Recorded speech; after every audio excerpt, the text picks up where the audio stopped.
හයි කොහොමද ඔයාලට සුබම සුබ දවසක් සතුටින් පිරුණු දවසක් උදා වෙන්න ඕනි මගේ රටේ මාව බලන ඔයාලට. ඉතින් කොහොමද ඔයාලට? ඉතින් අද ඔයාලව මම එක්කරගෙන යනවා නවසීලන්තේ තිබුණ කානිවල් ෆෙස්ටිවල් එකක් පෙන්වන්න. අපි යන්නේ දවල් තමයි මේක බලන්න. රැටත් ගොඩක් ලස්සනට තියෙන නැති අපි ගියේ දවල්. මොකද ඉතින් රැට ගොඩක් සීතලයිනේ. ඒක නිසා එන්නකෝ ඉතින් ඔයාලට ආසයිද බලන්න. ඉතින් අපේ රටේ දේවල් විතරයිනේ අපි දැකලා තියෙන්නේ. එහෙනම් යමු අපි මේක බලන්න. අපි දැන් මේ වාහනේ පාක් කරලා යන ගමන් තමයි ඉන්නේ. මෙන්න මේ ලොකු ග්‍රවුන්ඩ් එකේ තමයි තියෙන්නේ. ඉතින් අපි වාහනේ දාලා ඔන්නෝම ඇවිදගෙන ගියා. ඉතින් බබාලා දෙන්නයි මහත්තයයි ඇවිදගෙන යනකොට මම ඉතින් චුටි වීඩියෝ කරගත්තා ඔයාලට පෙන්නන්න. බබාලට නම් තාම චුට්ටක් සීතලයි. ඇයිද දන්නවද? බලන්නකෝ අහසේ ක්ලවුඩිනේ. ක්ලවුඩි පිරීලා. ඉතින් වලාකුළු වලින් පිරීලා නිසා චුට්ටක් සීතලයි. හැබැයි අපි දවල් වෙද්දි සීතල අඩු වෙලා හොඳට අවුව පායලා තිබුණා. ඉතින් දවසම සතුටින් ගත කරපු දවසක් තමයි මෙන්න මේ දවස. ඉතින් අපේ රටේ වගේම මෙහි කානිවල් වලත් තියෙනවා බබාලට එන්ජොයි කරන්න, ලොකු අයට එන්ජොයි කරන්න එක එක පොඩි ගේම්ස් තියෙනවා. ඊට පස්සේ විකුණන දේවල් දාලා තියෙනවා. බඩු වර්ග, ඇඳුම් වර්ග, ඊට පස්සේ එක එක සෙල්ලම් බඩු ඔය වගේ දේවල් ඉතින් මෙහෙත් තියෙනවා. බලන්නකෝ ඉතින් කට්ටිය ගිහිල්ලා ගොඩාක් කට්ටිය එදා ඇවිල්ලා හිටියා. අපි යද්දිත් කට්ටිය බලලා එනවා. ඔහොම තමයි තිබුණේ. එන්නකෝ යන්න. ඔය පේන්නේ කානිවල් එක. අපි ආවේ කානිවල් එක පටන් ගන්න මේන් ඩෝ එකකින් නෙමෙයි, මේන් ගේට් එකකින් නෙමෙයි. අපි වාහනේ දාලා ආව නිසා අපි ආවේ ග්‍රවුන්ඩ් එක දිගේ ඇවිදගෙන. ඉතින් මට හිතුණා ඒ ටිකත් ඔයාලට පෙන්නන්න. යන්කෝ එහෙනම්. ජීවිතේ සමහර වෙලාවට අපිට සතුට හිතෙන දේවල් කරන්න මහා ලොකු ගොඩාක් බර දේවල් වන වෙන්නේ නෑ. එක පුංචි මොහොතක් ඇති අපේ හිත සතුට කර ගන්න. දන්නවද මේ පරිසරය වුණත් බලලා සතුට වෙන්න රස විඳින්න පුළුවන් නම් ඒකත් සැනසීමක්. ඉතින් අපි පවුලේ 4 දෙනා මේ විදිහට තාත්තගේ නිවාඩු දවසේ ඇවිදින්න එන්නේ හරිම සතුටින්. එන්නකෝ බලන්න. ඔය පේන්නේ රතු පාටට අන්න ඒක තමයි ගේට් එක. එන්නකෝ මම ඔයාලට පෙන්නන්නම් ගේට් එකේ ගහලා තියෙන්නේ කොහොමද කියලා. මේ කානිවල් එකේ නේම් එකක් තියෙනවා. එන්නකෝ පෙන්නන්න. ඔන්නෝම ගේට් එකේ මං කිව්වා අරගලන්ට එන්න කියලා. ජිප්සි ෆෙයා තමයි. මේක ජිප්සි ෆෙයා එකක් විදිහට තමයි නම් කරලා තිබුණේ. මන් දන්නේ නැහැ ජිප්සි ෆෙයා කියන්නේ මොකක්ද කියලා. හැබැයි කානිවල් එකක් වගේ තමයි තිබුණේ. ඔන්න ඔය විදිහට තමයි අපිව පිළිගන්න, අපිව කියන්නේ එන කට්ටිය පිළිගන්න ඔන්නෝම තමයි දාලා තිබුණේ. මේ තියෙන නම ජිප්සි ෆෙයා. ඉතින් ඊට පස්සේ ඔන්නෝම ඇතුළට එනකොට මුලින්ම අපිට දකින්න තිබුණේ මෙන්න මේ වගේ ෆේස් එකට මොනවද ටැටූ කරන තැනක්. බලන්නකෝ ඉතින් මේ රටේ නම් ඒවා සාමාන්‍ය දේවල්. බබාලගේ තමයි මෙහෙම අඳින්නේ. ඊට පස්සේ ෆේස් පේන්ටිං කියලා තමයි කියන්නේ. ඉතින් මේවා ටැටූ වගේ ගොඩ කාලයක් තියෙන ඒවා නෙමෙයි. දරුවන්ට එන්ජොයි කරන්න තමයි තියෙන්නේ. ඉතින් මේ විදිහට බබාලා ඒවා අඳිනවා. ඉතින් අපිත් බැලුවා. හැබැයි අපේ බබාලා දෙන්නගේ නම් ඇඳේ නැහැ. අපි ඉතින් බලලා ආවා. ඊට පස්සේ මේ තාත්තයි පුතයි දෙන්න මෙන්න මේ වගේ පොඩි ට්‍රක් තියෙනවා. ඒවා පදින්න පුළුවන්. පොඩි ගාණක් ගන්නවා. ඊට පස්සේ ඔන්නෝම තාත්තටයි පුතාටයි දෙන්නටම බෙදලා බලන්න පුළුවන්. ඉතින් ඒ වගේ පොඩි එන්ජොයි කරන දේවල් තමයි තිබුණේ. බලන්නකෝ ඉතින්. මගේ පුතයි තාත්තයි දෙන්න පදිනවා. අම්මේ දුයි ඉතින් බලාගෙන හිටියා එනකට වෙලා. බලන්නකෝ මේ පරිසරය දිහා කොළ පාටින් මෙහෙම තියෙනකොට පුදුම තරම් හිතට සැනසීමක් ගේනවා මට නම්. ඔයාලට මොන වගේද දැනෙන්නේ? ඉතින් කමෙන්ට් එකක් දාගෙන යන්නකෝ. මේ පරිසරයට මම නම් හරිම ආදරේ, හරිම කැමතියි. හිතට සැනසීමක් සතුටක් ගේනවා මේ පරිසරයත්. ඊට පස්සේ ඔහොම බැලුවාම තියෙන්නේ විකුණන දේවල් බඩු වර්ග තමයි. එක සෙල්ලම් බඩු. මෙතන තියෙන්නේ මේ කොණ්ඩ මේ වගේ මේ බොරු කොණ්ඩ තියෙනවා. ඒවා අර හෙයාර් ස්ටයිල් දාන්න තැනක් තමයි උතන තිබුණේ. ඒවටත් මුදල් අය කරනවා. ඔය ගහලා තියෙන මුදල්. ඉතින් අපි බලාගෙන ගියා. ඊට පස්සේ බබාලට සෙල්ලම් කරන්න මෙන්න මේ වගේ දේවල් දාලා තිබුණා. බලන්නකෝ ඉතින් මගේ බබත් ඕවා try කරා. චුට්ටක් කැරකෙව්වා. බලන්නකෝ ඉතින් එයාලව සතුටු කරන්නනේ අපි හැමදේම කරන්නේ. ඔන්නෝම ඉතින් එයාලා ඒක එන්ජොයි කරා. ඔන්නෝම තමයි ගොඩක් අය ඇවිල්ලා ඉන්නවා. අපි වගේම තව කට්ටිය try කරනවා, බලන් ඉන්නවා. ඔහොම තමයි ඉතින් එදා දවසේ ගෙවුනේ. ඉතින් මට මතක් වුණේ අපේ කානිවල් වලට අපි යන්නේ ගොඩක් වෙලාවට රෑනේ. ඉතින් අපි මේකට නම් ආවේ ඉතින් දවල්. මොකද ඉතින් නයිට් එකේ ගොඩක් සීතලයි. ඒ වගේම බබාලත් අරගෙන එනකොට ලෙඩේවත් හැදෙන නිසා අපි ඉතින් රෑ නැතුව දවල් කියලා ඉතින් වෙනසක් නැහැ. ලස්සනට තිබුණා. අක්කයි මල්ලි දෙන්නම ඉතින් try කරනවා. බලන්නකෝ මෙන්න මං කිව්වේ අර හෙයාර් ස්ටයිල් දාන තැන මේ අර බොරු කොණ්ඩ තියලා ගතලා හෙයාර් ස්ටයිල් දානවා. මේකටත් මං හිතන්නේ පොඩි ගාණක් අය කරනවා. අපි නම් මේව කරේ නෑ. ඊට පස්සේ ඔන්න ඔහම යන්න තියෙන්නේ. අර වගේ ඔයාලට මතකද අපේ රටේ තියෙන බොරු කකුල්? අන්න ඒ වගේ මෙහෙත් තියෙනවා. මේවා ඔක්කොම ෆ්‍රී. මේවා එන්ජොයි කරන්න තමයි දාලා තියෙන්නේ. ඔන්න තාත්තා නම් try කරනවා. ඔක කොහොම හරි දුවත් try කරා, පුතත් try කරා. බලන්නකෝ ඉතින් අපේ රටේ තියෙන දේවල් මෙහෙත් තියෙනවා.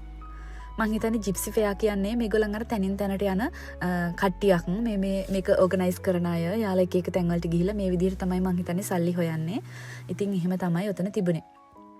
ඒ වගේ ගොඩ දේවල් තිබුණා. ඔය ඈතින් පේන හට්ස් වල තියෙන්නේ විකුණන දේවල්. මිලදී ගන්න පුළුවන් කෑම වර්ග, ඊට පස්සේ රෙදි, සෙල්ලම් බඩු, මාල වර්ග, අන්න ඔය වගේ දේවල් තමයි ඒ වගේ තිබුණේ. ඉතින් අපි මේ ඇවිදගෙන ගියපු සීමාවේ තිබුණේ බබාලට සෙල්ලම් කරන්න, ලොකු අයට සෙල්ලම් කරන්න, ඔන්න ඔය වගේ දේවල්. මං කිව්වේ තාත්තයි පුතයි දෙන්නම try කරා. ඔන්න පුතත් නැගලා ඉන්නවා. අම්මෝ මම නම් හරිම බය වුණා. මොකද එයාලා වැටේ කියලා. හැබැයි ඉතින් චුට්ටක් අත්දැකීමක් ලැබෙන්නත් ඕනේනේ. අපේ රටේ නම් අපි මේවා දකින්නේ පෙරහැරවල් වලනේ නේද? මෙහි ඉතින් මේ වගේ එන්ජොයි කරන තැන්වල ඔන්න ඔහම හදලා තිබුණා. කොහොම හරි ඊට පස්සේ බලන්නකෝ මේ වගේ ලොකු මේකට කියන්නේ මොකද්ද? මේකට කියන්නේ චෙස් නේ. ඔන්න ලොකු චෙස් ඉත්තොන්ගෙන් කරන චෙස් ප්ලේ කරන තැනක් තිබුණා. ඔන්න ඔහම ඒවා ගොඩාක් ලොකුයි. ඔන්න ඔහම තාත්තා කෙනෙකුයි පුතෙකුයි ප්ලේ කරාම අපි ඉතින් බලන් හිටියා. ඊට පස්සේ මං කිව්වේ අර කොණ්ඩේ හෙයාර් ස්ටයිල් දාන්න තැන ඔන්න ගොඩ කට්ටිය ඇවිල්ලා ඉන්නවා. පොලිමේ ඉඳලා ඒව කරගන්නවා. ඉතින් මං ওই ටික වීඩියෝ කරගත්තේ ඔයාලට පෙන්නන්න මෙහි වෙන දේවල්. බලන්නකෝ අරගලුණුත් ඔය මෙහි කට්ටිය ඒගොල්ලන් මෙහි ස්වදේශිකයෝ මෞරි කට්ටිය තමයි ওই විදිහට ඉන්නේ. අපේ හැම වගේම තමයි ඒගොල්ලන්ගේ හැමත්. ඔන්න ඊට පස්සේ අපි ඔහම ඇවිදගෙන ඉස්සරහට ගියා. තව මොනවද තියෙන්නේ කියලා බලන්න. මොකද දන්නවද? ඔයාලා වගේම අපිත් මේ ෆස්ට් ටයිම් තමයි මේ වගේ ෆෙස්ටිවල් එකකට ආවේ. ඒ කියන්නේ අපි කලින් මේ වගේ කානිවල් එකකට ගිහිලා තිබුණේ නෑ. ඉතින් අපේ බබාලා අපි දැකලා තිබුණෙත් නෑ. ඔන්න එයාලා ගත්තා. දන්නව නේද මේවා මොනවද? මට අපේ නම මතක නෑ. අර කියන නම ඇත්තටම මට මතක නෑ. අපිත් ගන්න මේවා තියෙනවා කානිවල් වල. අර රෝස පාරට පිම්බිලා වගේ තියෙන මොනවද කියලා මතකයි නම් ඔයාලා කමෙන්ට් එකක් දාන්නකෝ. නම මට ඇත්තටම ඒක නම මතක නැති වුණා. බබාලා ඒවා ඉල්ලුවා. ඉතින් එයාලට ඒවා කන්න අරන් දුන්නා. ඔන්න තියෙනවා මාල කැමති නම් ගන්න පුළුවන්. හැබැයි ඉතින් අපි බැලුවා විතරයි. අපි ගත්තේ නෑ. ඔය විදිහට ෆැෂන් කරන්න ආසයට ඔය විදිහට දාලා තියෙනවා. හැබැයි මේ කානිවල් වල අපේ රටේ වගේම හරිම ගණන්. ඉතින් අපි ගත්තේ නෑ. බැලුවා විතරයි. ඔය ඉස්සරහින් පේන මිරර්ස් වලින් අපේ සයිස් එක එක විදිහට පෙන්නනවා. අපි පේන සයිස් එකට වඩා ගොඩක් ලොකු කරලා පෙන්නනවා, පොඩි කරලා පෙන්නනවා. ඒ විදිහ එකක් තමයි ඔන්න ඔතන තිබුණේ. ඉතින් මේ වගේ තැන් තියෙන්නේ නිදහසේ ඇවිල්ලා එන්ජොයි කරන්න. ඉතින් බබාලට කැමති විදිහට එන්ජොයි කරන්න දීලා හස්බන්ඩ්යි මමයි මේ විදිහට ඇවිදගෙන ගියා. ඉතින් අපිත් එක්කම අපේ දුවත් ඔය විදිහට එනවා. එයා ගත්ත මේවා කාලා කක් කන ගමන් ඊට පස්සේ ඔහොම ඇවිදගෙන යනකොට තියෙනවා එක දේවල්. ඉතින් මෙහි දේවල් තමයි තියෙන්නේ. මෙහි කල්චර් එකේ දේවල්. ඊට පස්සේ අපි දෙන්න වාඩි වුණා පොඩි කෝපි කෝපයක් බොන්න. ඉතින් අපි දෙන කෝපි කෝපේ බොන ගමන් බබාලට කිව්වා ගිහිලා සෙල්ලම් කරන්න කියලා. ඉතින් එයාලා සෙල්ලම් කරන්න ගියා. අපි දෙන්න කෝපි එක බොන ගමන් මේ විදිහට චුට්ටක් වීඩියෝ කරගත්තා. ඉතින් ඔයාලටත් පෙන්නන්න. ඊට පස්සේ ඔන්න බලන්නකෝ අපේ රටේ තියෙන අවුරුදු උත්සවයට තියෙන අවුරුදු ක්‍රීඩා වගේ තමයි මෙහෙත් මෙන්න මේ විදිහට කඹයක් දාලා තිබුණා. තාත්තයි බබාලයි ඔන්න ඒකට සෙට් වුණා. ඒකත් එක්ක ප්ලේ කරන්න. කඹ අදින එකම තමයි මෙහෙත් කරන්නේ දෙපැත්තකට. ඒ බඩු තියලා තියෙනවා. කැමති විදිහට ඇවිල්ලා සෙල්ලම් කරන්න තමයි තියෙන්නේ. තාත්තයි දුවයි පුතයි ගේම් එක පටන් ගත්තට පස්සේ ගොඩක් අය මේකට එකතු වුණා. මෙහි බබාලා මෙහි කට්ටියගේ බබාලා තමයි ගොඩක් සුදු බබාලා හිමත් ආවා. මං ඒව වීඩියෝ කරගත්තා. බලමු ඉස්සරහට තියේද කියලා. මට මතක නෑ මේකේ තිබුණද කියලා. අන්න එක සුද්දියෙක් පේනවා නේද? චූටි පඩි සුද්දියෙක් ඇවිල්ලා ඉන්නවා. මෙහි අය එහෙම හරිම එකමුතුයි. එහෙම එනවා.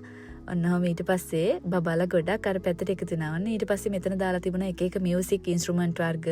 ඒවා බබාලට ප්ලේ කරලා බලන්න පුළුවන්. ඔන්න අපේ දෙන්නත් එක්ක තව දෙන්නෙකුත් එකතු වෙලා ඒක බැලුවා. හැබැයි වැඩි කැමැත්තක් නෑ ඒවට. ඔන්න ආයෙත් ගේම් එක යාලට අරකට තමයි හිත. ඉතින් අපේ රටේ අවුරුදු කාලෙටනේ මේවා තියෙන්නේ නේද? මේවා ඉතින් මෙහි කානිවල් වල තියෙනවා. බබාලට එන්ජොයි කරන්න. ගොඩක් අය එකතු වෙලා ඇවිල්ලා ඉන්නවා. චූටි බබාලා පේනවනේ. ඔන්නොහොම ඉතින් ඒගොල්ලන්ට සෙල්ලම් කරන්න දීලා ඉතින් මං කරේ වීඩියෝ කරපෙක. ඉතින් මට කරන්න දෙයක්වත් නැහැනේ. ඔය විදිහට තමයි බබාලට එන්ජොයි කරන්න තිබුණේ. පේනව නේද? ගොඩක් අය එකතු වෙලා ඉන්නවා. ඊට පස්සේ අපිට හම්බ වුණා ඉන්දියන් ෆැමිලි එකක්. බලන්නක ඒගොල්ලන් හාවිකුත් අරන් ඇවිල්ලා. එයාලා හිතුවේ අපි ඉන්දියන් කියලා. ඉතින් හොඳට hina වෙලා ආව දුරේ ඉඳලම අපිට කතා කරන්න. ඉතින් මේ රට මල්ටිකල්චරල් රටක්නේ. ගොඩාක් රටවල් වලින් ඇවිල්ලා මිනිස්සු ඉන්නවා. ඉතින් මෙහි ගොඩාක් අය හිතන්නේ අපිත් ඉන්දියන් අය කියලා. ඉතින් එයාලා රැවටිලා ඇවිල්ලා අපිට කතා කරනවා. අපිත් ඉතින් hina වෙලා කතා කරනවා. පස්සේ තමයි දැනගන්නේ අපි ඉන්දියන් නෙමෙයි කියලා. ඔය විදිහට බබා මගේ සුදුනෝන ආයෙත් බොරුකක්කල වල ඇවිදින්න පටන් ගත්තා. බලන්නකෝ තනිරෝදේ බයිසිකලයකින් ඒ අතරේ කෙනෙක් වැඩ දානවා. ඉතින් මම ඒකත් චුට්ටක් වීඩියෝ කරගත්තා. බලන්නකෝ ඒකත් ඉතින් ඇත්තටම හැකියාවක් නේ තනිරෝදයක් උඩ ඔහොම යනවා කියන්නේ නේද? මට ඉතින් එහෙමත් හිතුණා. ඊට පස්සේ අපි ආයෙත් ඇවිදගෙන චුට්ටක් බැලුවා මොනවාද තියෙන්නේ. ඊට පස්සේ ওই දේවල් වල වටයක් ඇවිදලා ඊට පස්සේ ඉතින් අපි එන්න ආවා. ওই විදියට අපි එන්න කලින් මේ විදියට චූටි වීඩියෝ කෑල්ලක් ගත්තා. ඉතින් ඔයාලට පෙන්වන්න මෙහි කානිවල් එකක් තිබුණා. ඔන්න ඔය විදියට තමයි තිබුණේ. අපි මෙතනින් යනකොටත් බබාලට නම් හිතක් තිබුණේ නෑ යන්න. එයාලට ඕනේ වුණා තව ටිකක් සෙල්ලම් කර කර ඉන්න. ඉතින් අපි පැය දෙක තුනක් හිටපු නිසා ওই විදියට අපි කානිවල් එක බලලා ගෙදර ආවා. ඊට පස්සේ ඒන කල්ම ගත්ත ඒවත් තිබුණා. ඔන්න ඔය විදිහට තමයි අද කානිවල් එකේ විස්තරේ. ඉතින් අපේ රටේ තියෙන ඒවා වගේම මෙහෙත් චූටි වෙනස්කම් තියෙනවා තමයි. හැබැයි චුට්ටක් හරි වෙනස් දෙයක් වෙනස් අත්දැකීමක් ඔයාලට ලැබුණා නම් ඒ දේ බලලා ඔයාලා සතුටු වෙනවා නම් ලයික් එකක් කමෙන්ට් එකක් දාලා යන්න කියලා මතක් කරනවා. ඉතින් වීඩියෝ එක ඉවර කරනකොට යන ගමන් හම්බුනේ මෙන්න මේ බෝල ගෙඩිය ටිකත් මට ඔයාලට පෙන්වන්න හිතුණා. මෙයාලා කවුද කියලා දන්නවද? මේ ඉන්නේ බැටළුවෝ. බලන්නකෝ ඉතින් එයාලා හරිම හුරතල් බෝල ගෙඩියෝ වගේ සුදු පාට හුරතල් බෝල ගෙඩිය ටිකක් තමයි හිටියේ. මං ඉතින් ඔන්න ඒකත් එකතු කරා ඔයාලට බලන්න. එහෙනම් ආයෙත් දවසක හම්බ වෙමු. ගිහින් එන්නම්.